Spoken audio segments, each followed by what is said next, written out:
So, for tonight's story, I am taking you back to 1950s England. Now, funnily enough, this actually happened in Hexham, and we all know strange things tend to happen in Hexham. If you don't know what I'm talking about, go on and watch my video on the Hexham heads.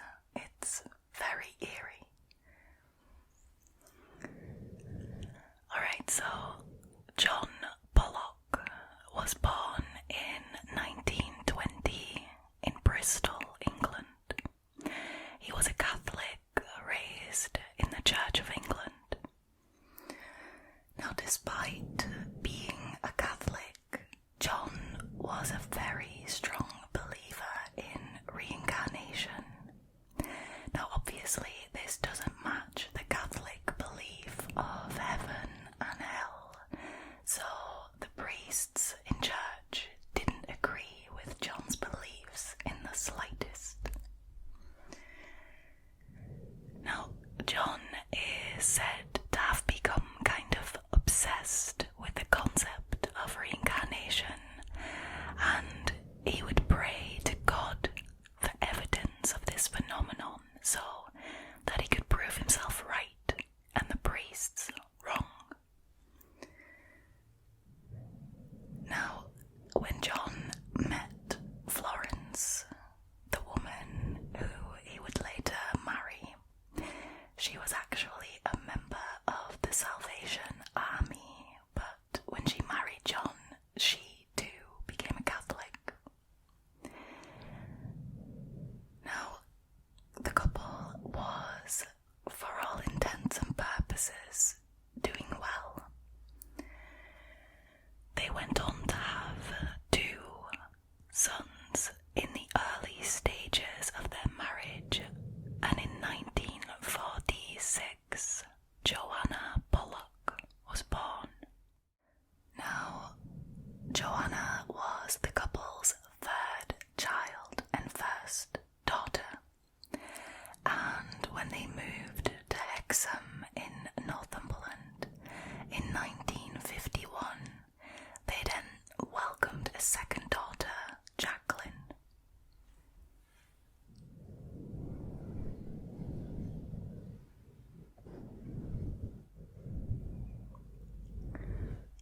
Now, John and Florence were both very hard-working people. They ran a grocery and milk delivery business with which they probably had their hands full. And so it happened that the 4 kids were mostly raised by their maternal grandmother, Florence's mum.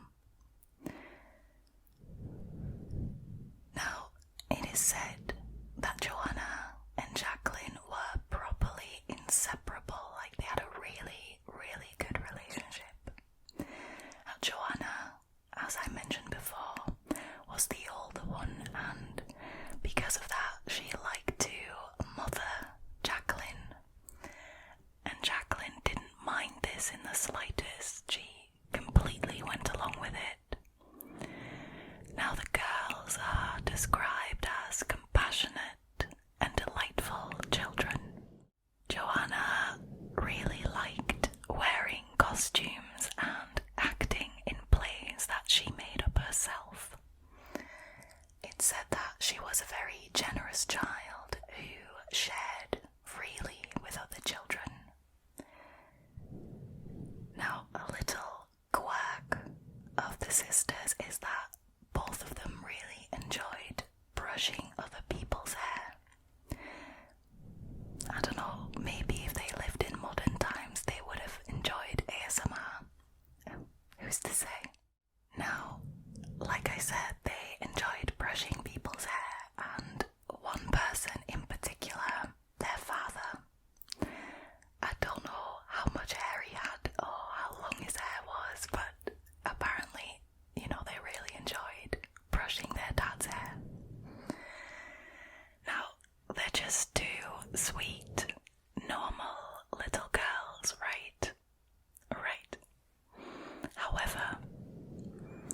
Joanna would have a very eerie premonition, often stating that she would never grow up to be an old lady. Like, that is creepy in and of itself when your child comes out with that, right? And she wouldn't just say it once, apparently she said it multiple times over the course of her life.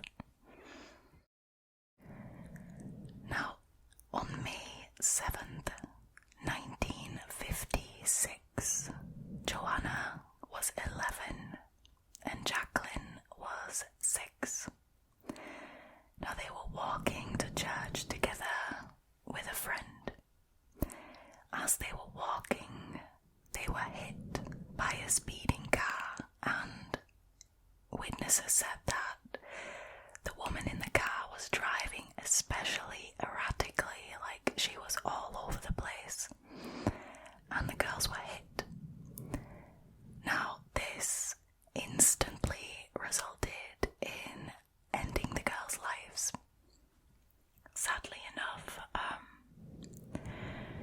now, depending on the source that you read this in, the woman who was driving either deliberately hit the children because she was going through a custody battle and she had lost her own children, or rather had lost custody of her own children, or she was actually trying to take her own life by driving her car into a wall at high speed. And the children, Joanna and Jacqueline, they kind of just became collateral damage, as bad as that sounds. But it's either one of those two, depending on which source you read it in.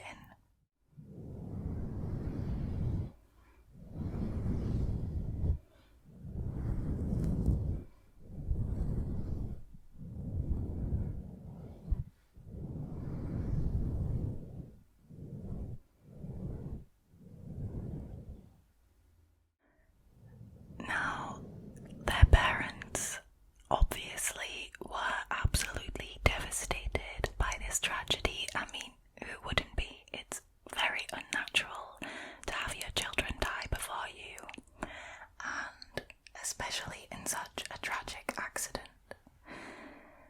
Now, they both had a very different approach to dealing with their grief, though.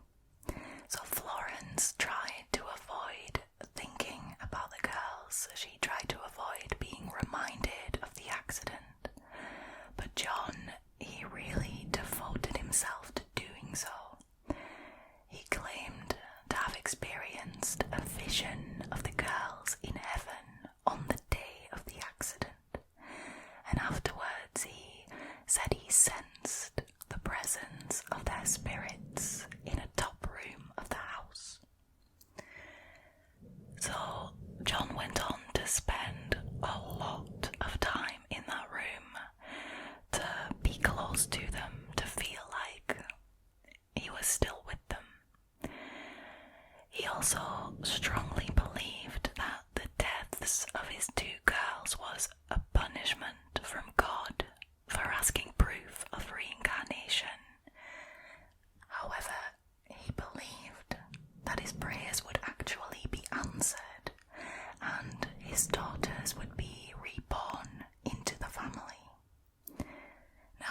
she gave birth to not one, but 2 girls. John was right, and they named them Gillian and Jennifer.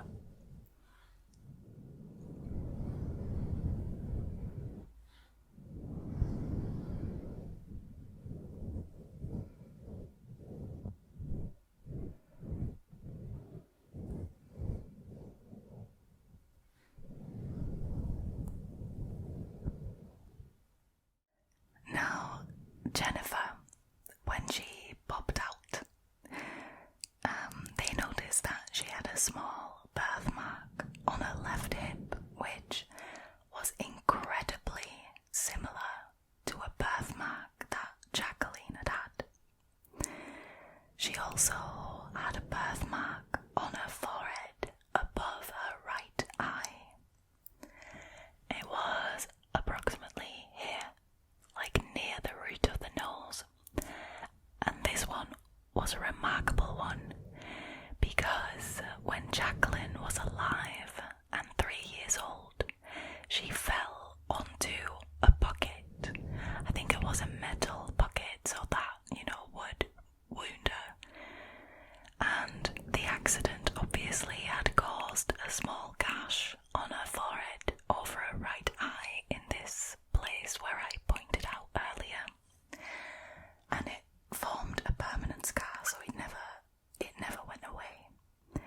Now, the birthmark that Jennifer had resembled Jacqueline's scar an awful lot.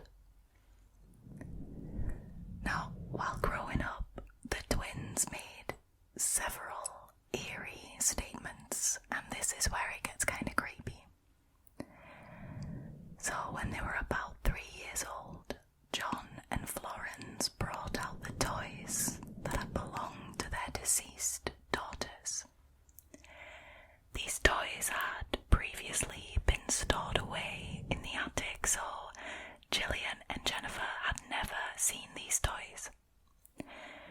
Now, Gillian was immediately drawn to a doll that had belonged to Joanna, and Jennifer instantly claimed the one that had belonged to Jacqueline. Now, what's more is that both girls claimed the toys were a gift from Santa Claus. Now, they were, or rather, they had been for Joanna and Jacqueline. There was also a toy clothes wringer that had belonged to Joanna in and amongst all of the stuff, and when Gillian saw it, she said, "There's my toy wringer," as if she had lost it. Now, these weren't the only creepy remarks that the girls made. On multiple occasions, Florence overheard Gillian and Jennifer discussing the details of the accident. One time, she walked in on Gillian cradling Jennifer's head and saying, "The blood is coming out of your eyes. That's where the car hit you." Now, what's even more eerie about this is that John recalled identifying the girls' bodies after the accident, and Jacqueline's head had been bandaged above the eyes. Now, what's weird though is that whenever the girls used to discuss this incident, the accident, they would talk in the present tense as if they were reliving it and not remembering it.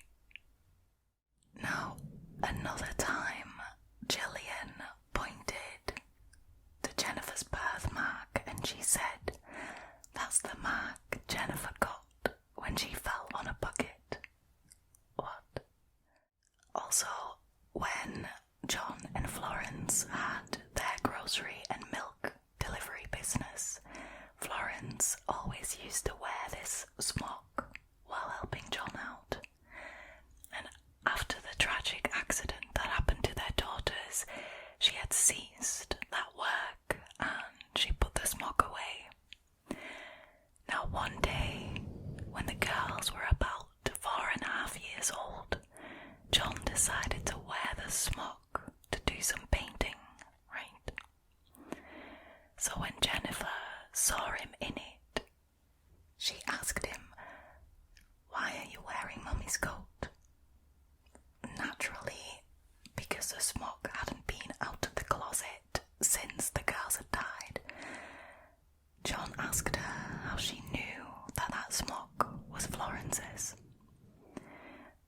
this, Jennifer replied that her mother had worn it while delivering milk.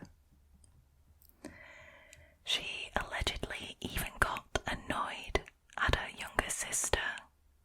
When I say younger, we're talking minutes here because they're twins. But she had gotten annoyed at her sister for not recognizing this smock. Now this made sense though if it was Joanna and Jacqueline's memories, because the oldest sister had been at school and had never seen her mother wear that smock. Now, the Pollocks had moved away from Hexham when Jennifer and Gillian were about 9 months old, so before they could even really form memories or, knew what was going on properly. And then when the girls were 4, they visited Hexham again for the first time. As they were walking towards a park, but they weren't yet in sight of it, so they couldn't see it, the girls said that they wanted to go across the road to the park and the swings, and they clearly showed that they knew the way. Now, during the same trip, the girls complained about the lunch that they were having at home. Their mother replied saying, "You can have lunch at school if you want." And I think she said that in a kind of way that, probably the lunch at school wasn't very nice. So she's like, "Oh, if you don't like my lunch, go and have lunch at school then," knowing that it was worse. But when she said this, the girls replied, "We've done that before." Now, this wasn't true for Gillian and Jennifer, but it had been true for Joanna and Jacqueline. Now, according to John, the twins showed behaviours that were similar to those of their deceased sisters. They were also very close, and like the older girls, Gillian liked to mother Jennifer, and Jennifer didn't mind this in the slightest. The twins looked most to their maternal grandmother, who had been mostly responsible for raising Joanna and Jacqueline. Also, like the older sisters, the twins liked to brush people's hair, and especially their fathers. The girls also had phobias related to cars. The mother noticed that they would be very careful crossing streets, always holding her hand, even though they weren't taught that. Now, on one occasion, a car started its engine near them in an enclosed alley, and John observed the girls cling to each other in terror, screaming, the car, it's coming to get us." Now, the case of the Pollock twins was strange, to say the least, and it was actually investigated by pioneering reincarnation researcher Ian Stevenson in 1963. He had actually read about this case in the paper and he was interested, so that's why he started his own little investigation into it. He examined the girls and looked at the birthmarks. He also had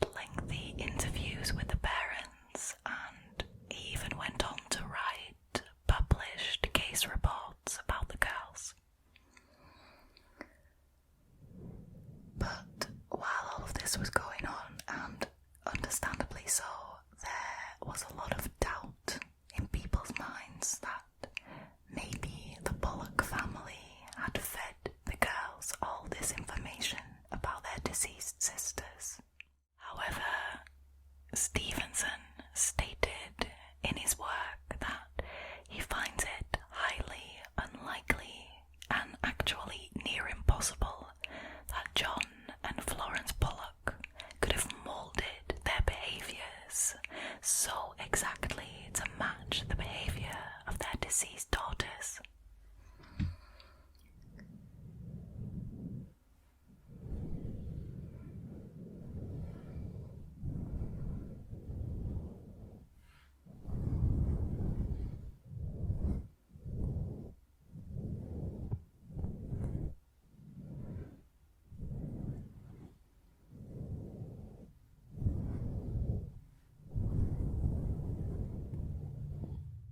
So basically, what I'm getting from this is that I think John would have done that. John contacted the paper about this whole case, and it got published, they got interviewed, and then this reincarnation investigator saw this in the paper and got interested. But obviously, like with any story, there's always going to be believers and non-believers, basically. People who are convinced that this is a case of reincarnation, it is proof that reincarnation exists, and then people who are skeptical and think that maybe the parents could have fed them all this info. We're not done. So, as the twins grew older, they started actually forgetting their past life memories. The twins went on to live normal lives, and when Stevenson met with them again when they were in their 20s, they actually said that they remembered nothing about their past lives. However, in 1981, Gillian experienced some inner visions. She saw herself playing in the sand pit with her brothers, and she could later describe a previous house of the Pollock family that she had never been in to a T. Now, like I said earlier, there have been a lot of criticisms and alternative explanations for this case over the years, and it's not surprising really, because it is so unbelievable and so weird. Now, it was said that the case was evidently weak because the only witnesses to the statements and the behavioural signs were the parents. It was suggested that the parents most likely talked about their beliefs in reincarnation, and them and other family members may have talked about the accident and the deaths of the two girls. It was also said that the parents could be reading too much into the twins, or, they could be lying. It's not that crazy to think. Now, Stevenson, though, the reincarnation investigator, remember him? He remains adamant. The Pollock twin case provides some of the strongest existing evidence in favour of reincarnation, according to him. Now, whatever it may be, reincarnation or not, it is definitely a weird case that raises a lot of eyebrows. The mystery of the Pollock twins to this day was never solved.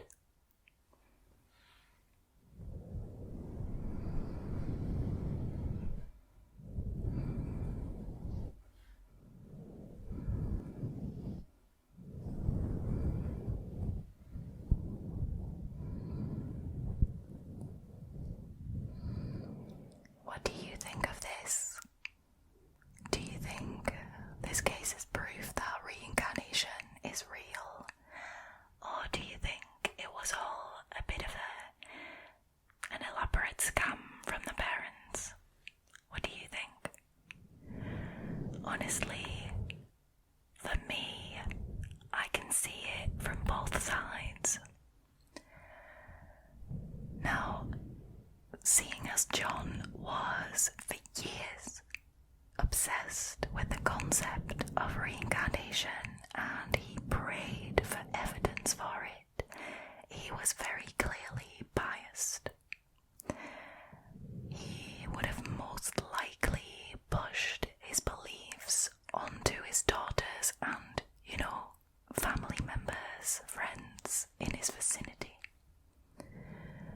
So it is nearly impossible for those girls, for Gillian and Jennifer, to not have been influenced by the beliefs of their father.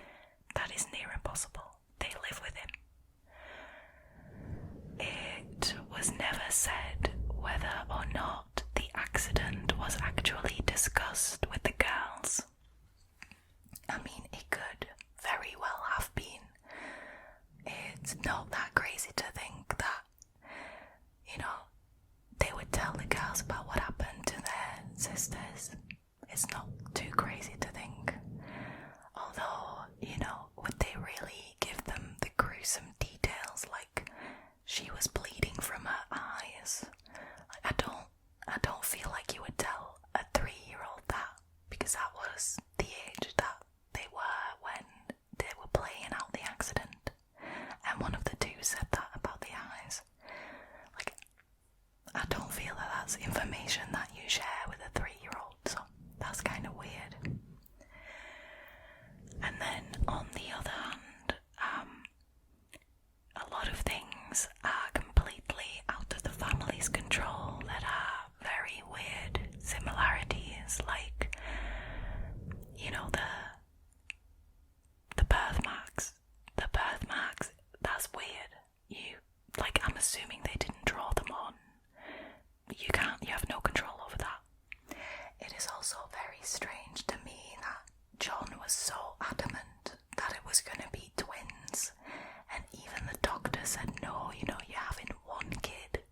And then when she gave birth to her child, it was not one child, but it was 2 children. That is weird, and that cannot be explained.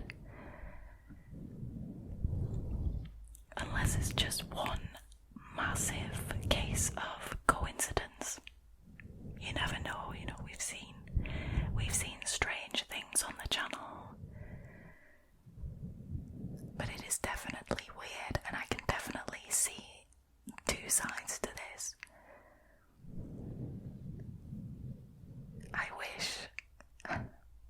You see, I like unsolved mysteries. I like the mysterious, but at the same time, it also kind of frustrates me that it is unsolved and I kind of want answers.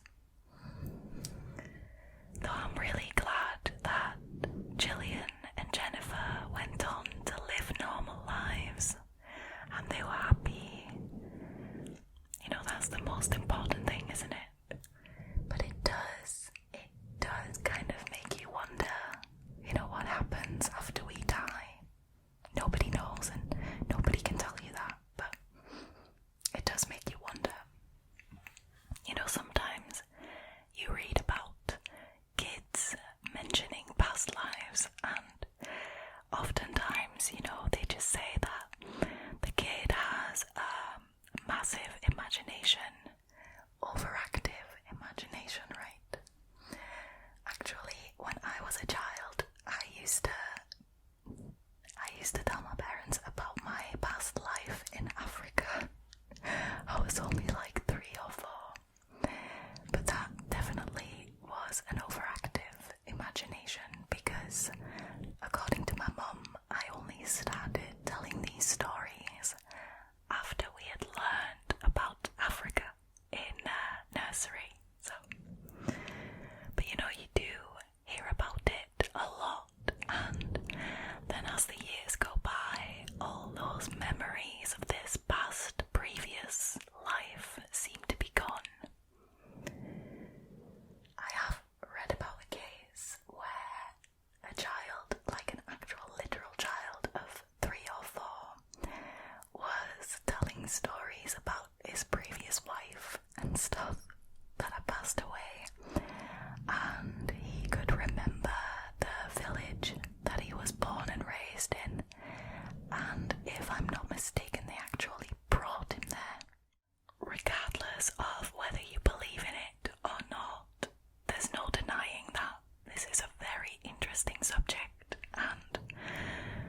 It's just unexplainable.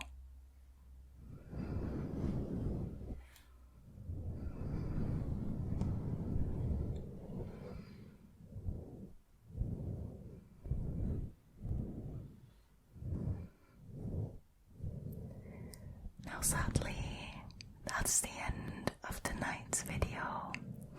I hope you enjoyed this, something a little bit different.